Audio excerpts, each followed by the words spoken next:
చాలామంది సంఘాలు ఎలా ఉన్నారంటే ఆదివారం ఈరోజు పొద్దున్నే లేచి తలస్నానం చేసి ప్రార్థన చేసుకుని ఆ రోజు 2 వచనాలు చాలా గొప్పగా చదివి ఈ రోజు నేను ఎక్కడికి వెళ్తున్నాను, గుడికి వెళ్తున్నాను, చర్చికి వెళ్తున్నాను, అలా చర్చికి వచ్చి ఆ ప్రసంగంలో ఇలాగ 2-3 సార్లు అని, అది కదండి.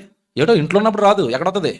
చర్చిలో ప్రసంగంలా కానీ చివర్లో ఆమె నాన్నగానే కానుకేసి ప్రార్థన చేయించుకుని గుడ్ బై, నేను ఎవరిని ఇప్పుడు భక్తుడిని. అలాగా ఆదివారం ఇంటికి వెళ్ళిపోయాడు, మధ్యాహ్నం ఇంట్లో మటన్ వండారు, శుభ్రంగా తినేసాడు, హాయిగా మధ్యాహ్నం పడుకున్నాడు, లేచాడు, ఆదివారం అయిపోయింది. సోమవారం ఎక్కడికి వెళ్తాడని అడుగుతున్నాను. సోమవారం ఎక్కడికి వెళ్తాడు? వెళితే డ్యూటీ. సోమవారం సెలవు అనుకోండి, చాలామంది సోమవారం బాటిల్ లేపే వాళ్ళు కూడా ఉన్నారు, లేరా? ఆదివారం గుడి, సోమవారం బారు, ఆదివారం గుడి, సోమవారం బూతులు, ఆదివారం గుడి, మంగళవారం పాపాలు. ఇదేంటండి ఈ జీవితాలు ఏంటండి? భక్తి ఆదివారమా? సోమవారం నీ ఇష్టమా? మంగళవారం నీ ఇష్టమా? ఆదివారం భక్తి ఏంటి? ఇప్పుడు చాలా మందిలో నేను గమనించింది ఏంటంటే, ఇది మూఢనమ్మకం అనాలో ఏమనాలో తెలియదండి. ఆదివారం పాట పాడుతున్నప్పుడు, ఏమంటే గుళ్ళో పాట పాడుతున్నప్పుడు లోపల ఎలా ఉంటుందంటే, నేను చాలా భక్తుడిని, ఈరోజు దేవుడికి నేను ఏం చేస్తున్నాను, పాట పాడుతున్నాను. చాలా మంది చక్కగా కూర్చొని ఆదివారం రోజు ప్రార్థన చేసుకుని ప్రార్థన దేవా ప్రార్థన దేవా, నన్ను తగ్గించుకున్నాను తండ్రి, నేను పాపం చేశాను తండ్రి, నన్ను క్షమించి తండ్రి, మా కుటుంబాన్ని కాపాడే తండ్రి, నువ్వు రాత్రిపూట బంగారు దూతలు మా ఇంటి చుట్టూ పెట్టి తండ్రి, ఎవరి దగ్గరికి పంపకండి తండ్రి. ఏ రోజు ప్రార్థనలు ఇవి? ఆదివారం. జాగ్రత్తగా వినాలి. ఆదివారం ఇంత భక్తిగా దేవుడితో మాట్లాడిన నువ్వు సోమవారం వెళ్ళి ఎవరి మీద గొడవ వేసుకొని బూతులు తిడుతున్నావు. ఆదివారం ఆ నోటుతోనే ప్రార్థన చేసావు కదా, సోమవారం బూతులు తిట్టడానికి సిగ్గు అనిపించడం లేదు?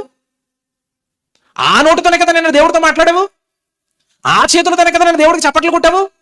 బయటికి వెళ్ళి సోమవారం రోజు నువ్వు చేస్తున్నది ఏంటి? సంఘం నుంచి బయటికి వెళ్ళారంటే చాలండి, చాలా మంది అమ్మ బాబాయ్ వాళ్ళ జీవితాన్ని చూడలేమండి. ఎక్కడొక జీవితం, అక్కడొక జీవితం. నటించడం అనుకున్నారేంటి ఇది భక్తి అంటే?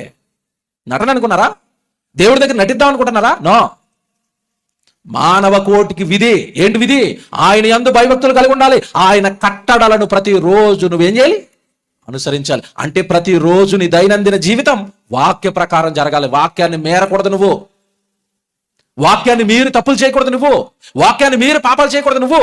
ప్రార్థన చేస్తున్నప్పుడు దేవుడు చూస్తున్నాడు నమ్మావు, నువ్వు బూతులు తిడుతున్నప్పుడు దేవుడు చూడ్డా?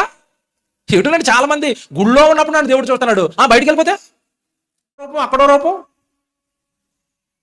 తప్పు చేస్తున్నారు. గుడిలో ఉన్నప్పుడు ఒకలాగా, బయటికి వెళ్ళిన తర్వాత ఒకలాగా బ్రతకకూడదు. దానికే దేవుడు పెట్టిన పేరు వేషధారణ అంటాడు. మానవ కోటికి దేవుడు వేసిన డ్యూటీ ప్రతిరోజు నువ్వు దేవుని యందు ఏం కలిగి ఉండాలి? భయభక్తులు కలిగి ఉండాలి.